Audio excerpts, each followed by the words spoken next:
मेरे घर में दो बेटे हैं। क्या है मेरे घर में? जम के बोलो, दो बेटे हैं। वाह। और तेरे यहां तो के भगवान की कृपा है, मेरे घर में ये दो मेरी बेटी है किए देखिए। दूसरा बोला भैया भगवान ने बहुत कृपा करी, मेरे को तो इतनी कृपा करी कि मेरे घर में भगवान ने दो बेटे दे दिए, चिंता मुक्त हुआ। दूसरा जो खड़ा था उसकी आंख में आंसू भर गए, मेरे घर में दो बेटियां हैं। फिर बोला अच्छा हुआ भगवान ने मुझे बेटे दिए। कहा बेटी उन पढ़ने जाए, कॉलेज जाए, उनको लेने जाओ, छोड़ने जाओ, उनका ध्यान रखो, इसलिए अच्छा है घर में बेटे हो गए। भगवान ने अच्छा मेरे घर में बेटी नहीं दी। इतने में पास में बेटी खड़ी थी, बेटी ने अंकल का कुर्ता खींचा। अंकल, ओ अंकल। हाँ बेटा बोल। अंकल भगवान बेटी हमेशा मन वाले को, दिल वाले को और किस्मत वाले को देता है, भगवान बेटी कभी भिखारी को नहीं देता। वो छोटी सी लड़की ने, छोटी सी बेटी ने अंकल का कुर्ता खींच कर दी, कहा कि भगवान बेटी हमेशा दिल वाले को, किस्मत वाले को, भाग्य वाले को देता है, भिखारी को नहीं देता। जिसका मन ही नहीं है दान देने का, जो बहन तक को तो कभी एक रुपया निकाल के नहीं दे, कभी ननन तक को अठन्नी नहीं दे, भगवान ऐसे के घर में क्या छोरी देगा, क्या देगा? भगवान बेटी उसको देता है जिसका मन बड़ा। बेटी आ रही है देव भाग्य से, और बेटी अपनी किस्मत। एक बार स्वामी विवेकानंद वैष्णो देवी की सीढ़ियां चढ़ रहे थे, एक किसान कंधे पर अपनी बेटी को लेकर जा रहा था, दूसरी बेटी का हाथ पकड़ के जा रहा था। स्वामी विवेकानंद ने कहा बाबा कहां जा रहे हो? ऊपर दर्शन करने। तुम्हारे को तुम्हारी बेटी का बोझा लग रहा होगा, लाओ मैं तुम्हारी बेटी को अपने कंधे पर बिठा लेता हूं, ऊपर जगदम्बा के मंदिर में दे दूंगा, मां देवी के मंदिर में दे दूंगा। इतने में किसान ने कहा स्वामी विवेकानंद जी, बेटी बाप के कंधे पर बोझा नहीं होती, बेटी जब तक कंधे पर रहती है तो बाप के बोझ को भी हल्का कर देती है, वो बेटियां हुआ करती है। बेटी बाप पर बोझा नहीं है। जिस बाप को बेटी बोझा लगे वो बाप नहीं हो सकता। किस्मत वाले हम।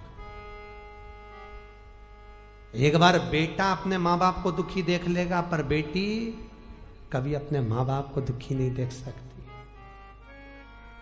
थोड़ा सा भी दुख आता है ना तो बेटी कह देती मम्मी अगर तुम्हें यहाँ पर नहीं अच्छा लग रहा तो मेरे पास चलो, मेरे साथ रहना, मेरे पास में रहना, क्यों चिंता करती हो, चलो मेरे साथ में। बेटी होती है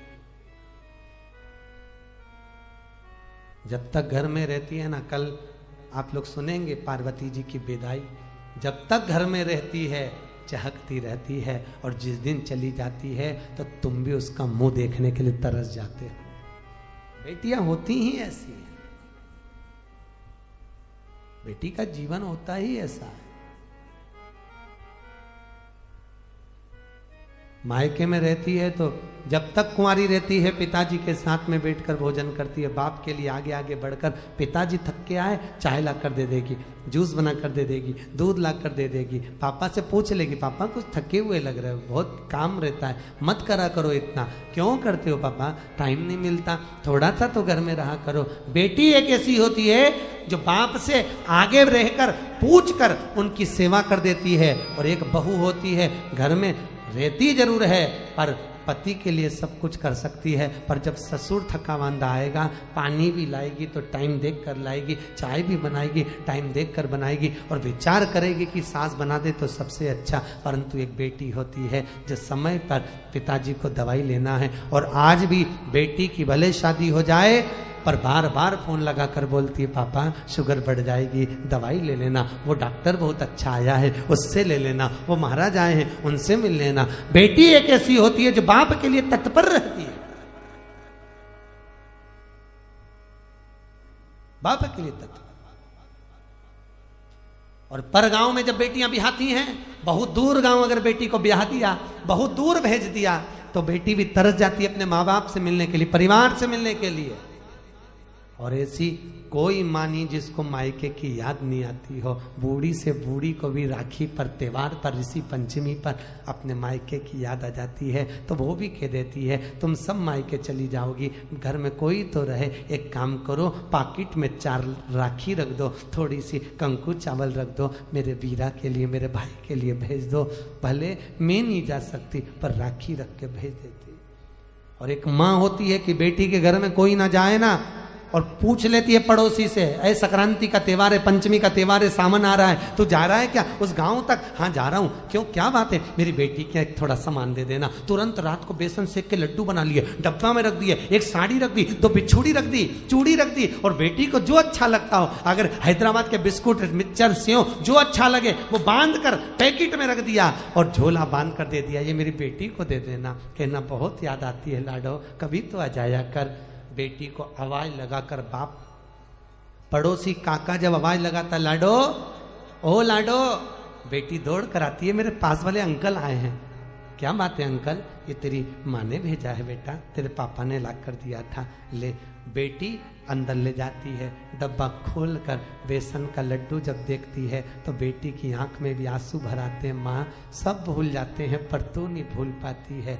बाहर निकल कर आकर कहती है अंकल मेरे पापा कैसे हैं?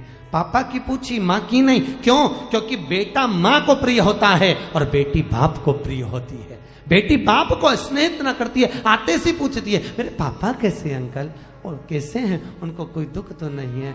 बोलना, बहुत दिन हो जाते हैं, इतनी दूर गांव पढ़ना आया अंकल, इतनी दूर क्यों पढ़ना दिया? मेरे बाबुल को देखने के लिए तरस जाती हूँ, कभी मिल ही नहीं पाते। भैया भी नहीं आता, 30 त्योहार पर शहर में आता, काम करके निकल जाता, मेरे पास नहीं आता। क्यों? मैं उससे कुछ मांगती नहीं, मुझे कुछ नहीं चाहिए, 500 का नोट भी नहीं चाहिए, 1 रुपया नहीं चाहिए, साड़ी भी नहीं चाहिए, मैं आ नहीं सकती। घर आती हूँ तो मेरी भाभी को ऐसा लगता है कि ननंद आ गई, खूब लेकर चली जाएगी। मैं कौन समझाए भाभी, मुझे किसी चीज की कमी नहीं है। मेरे माँ बाप जब तक जिंदा हैं मेरा आने का मन करता है, मुझे बुलाते क्यों नहीं हो? बेटी एक ऐसी होती है जो भाव से दौड़ कर आ जाती है। सब बेटी का दिल ही ऐसा होता है। लोग कहते हैं बेटी की विदाई में सबसे ज्यादा मार रोई। शिव महापुराण में लिखा है कि बेटी की विदाई में सबसे ज्यादा हिमालय राज रोया, पत्थर भी रोया था पार्वती की विदाई में, पत्थर की भी आंख से आंसू निकल गए, हिमालय राज भी रो पड़ा। जानकी जी विदा हुए तो दशरथ जी जनक जी रो पड़े। बेटी की विदाई में जितनी मां नहीं रोती उससे ज्यादा बाप रोता है। वो भी कह देता है इसको जो अच्छा लगे ना इसकी विदाई में दे दे, अच्छी अच्छी साड़ी दे दे, अटैची दे दे, देख ले जो चीज की कमी हो ना वो दे दे। पर आगे आकर कभी भी बाप रोता हुआ नहीं दिखता। दरवाजे के पीछे बेटी जब विदा होती है पीछे खड़ा हो जाता है, जा रही है, मैं कैसे विदा करूंगा इसको आगे से आगे कॉलेज ले जाना, स्कूल ले जाना, दुकान बंद कर करके चले जाता, ट्यूशन छोड़ कर आता। आज वही बेटी चली जाए, कहाँ देखने को मिलती। बेटी का जीवन बड़ा विचित्र है। जितने दिन घर में रहे साहब बहुत खुश हुई है, इसके आने से खुशी आई है। बेटियां आ गई, घर में आनंद आ गया। ननंद और बेटियां नहीं आए तो शादी का आनंद भी नहीं आता। इनके आने से कुछ नहीं दे पर आ जाए। क्या मांग रही हैं तुमसे? नहीं तो एक जायदाद के हिस्सेदार ये भी है, जिस दिन खड़ी हो गई ना अदालत में पसीने छुड़वा देगी, पूरे फ्लैट का हिस्सा लेकर जाएगी। कम नहीं, बेटियां होती ही ऐसी। क्या मांगा तक्ष प्रजापति? हे जगदम्बा, हे जगत जननी, हे अम्बा, हे भवानी, मेरे घर में बेटी हो जाए। जगदम्बा खुद बोली, दुर्गा खुद बोली तुम्हारे घर में पहले से तो इतनी बेटियां, इतनी बेटी का करोगे क्या? जगदम्बा ने जब बोला, दक्ष प्रजापति कहते हैं जितने बेटों से सुख नहीं है साहब, बेटी का मुख देखकर सुख मिल जाता है, इसलिए मुझे बेटियां चाहिए। मेरे घर में ए जगजननी तुम प्रकट हो जाओ, ये मेरे घर में तुम आ जाओ। दक्ष प्रजापति ने जब कहा मां तुम मेरे घर में आ जाओ, तुम मेरी बेटी बन जाओ, मेरी बेटी अगर घर में होगी तो मुझे सुख मिलेगा, मुझे आनंद मिलेगा। बेटी को कितना भी दुख होता है ना तो भी बाबुल से कहती नहीं है पापा मेरे को दुख है। हमेशा जब भी आएगी प्रसन्न दिखेगी, घर में कितना भी दुख रहे तो भी आनंद में। बेटा कैसी है? पापा अच्छी हूं। बाबुल अच्छी हूं मैं। कोई तकलीफ नहीं बाबा ठीक हूं मैं। अकेले में रो लेगी पर कह नहीं पाएगी।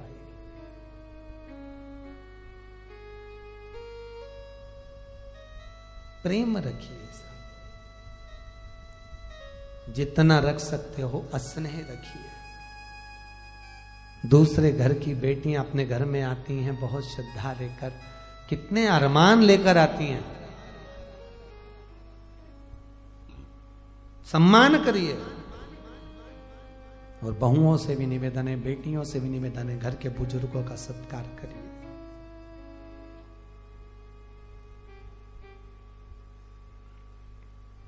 धन से नमन मत करो।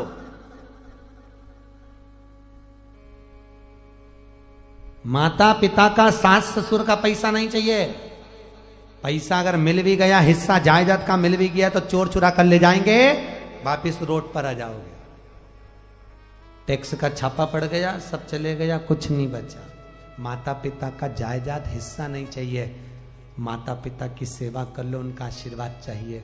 जायदाद का हिस्सा तो कब बर्बाद हो जाएगा मालूम नहीं पड़ेगा, पर अगर आशीर्वाद मिल गया तो जीवन सार्थक हो जाएगा। फिर हिस्से की जरूरत ही नहीं पड़ेगी। हिस्से की जरूरत क्या?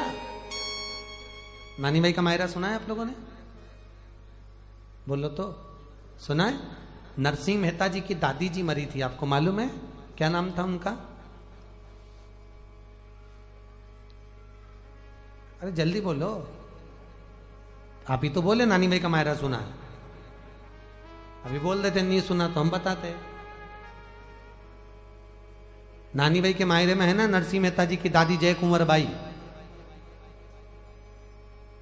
नानी भाई की परदादी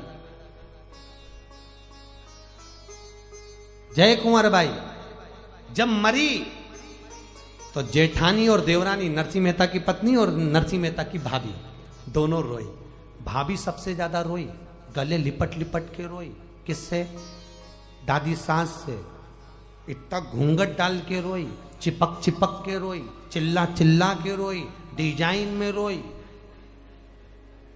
खूब अच्छी रोई। और थोड़ी देर रोई, उसके बाद में देवरानी से बोली तू रोले में पानी पी के आई। अब तू रोले तो पानी पी के आती। देवरानी जब रोने बैठी तब देवरानी को लगा, नरसिंह मेहता की पत्नी को लगा कि जेठानी जो इतना ताना देती थी, इतनी गाली देती थी, वो इतना क्यों रो रही है। जब देवरानी रोने बैठी तब मालूम पड़ा कि इतनी चिपक के क्यों रो रही थी। सास के कान में सोने की मुर्गी थी, उसको दांत से कतर रही थी। उस सोने की मुर्गी को निकाल रही। मायरे में है, नानी भाई के मायरे में सुना होगा आपने, सोने की मुर्गी निकाल ले गई, मटका में डाल दिया और देवरानी रो रही। जेठानी के पास में पूरा घर, जमीन, जायदाद, संपदा सब कुछ था, पर नरसिंह मेहता के पास कुछ नहीं था। कथा में सुना होगा, कुछ भी नहीं। उसके बाद भी 4 मंजिला मकान मिल गया, खूब राशि ठाठ हो गया। तो जेठानी ने गालियां दी किसको?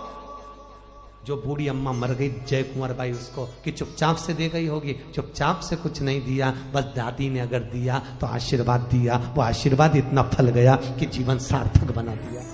वो आशीर्वाद इतना फला। धन नहीं चाहिए, संपदा नहीं चाहिए, दौलत नहीं चाहिए। भगवान के मंदिर में जाओ तो रोज रोज कुछ मांगना नहीं, भगवान से निवेदन करना। अधिक मास चल रहा है, अधिक मास की कथा पढ़ोगी तो उसमें लिखा है क्या लिखा है कि द्रौपदी जब ब्राह्मण की बेटी थी, बहुत छोटी थी, संत लोग आए, इसके पिताजी शांत हो गए। जब संत आए, संतों की इतनी सेवा करी, संतों ने कहा मांग बेटा तुझे क्या चाहिए। तो द्रौपदी ने क्या कहा था? मुझे सुंदर पति मिले, ज्ञानवान पति मिले, वीर पति मिले, अच्छा पति मिले, ऐसा पति मिले, वैसा पति मिले। द्रौपदी ने बस पति मिले पति मिले पति मिले 5 बार कह दिया था। तो संतों ने कहा जितनी बार तू बोली उतना ही मिले। ये अधिक मास की कथा में पढ़ा कि नहीं पढ़ा? अधिक मास की कथा में लिखा है, पोथी में। आप किताब पढ़ेंगे अधिक मास की तो पोथी में लिखा है।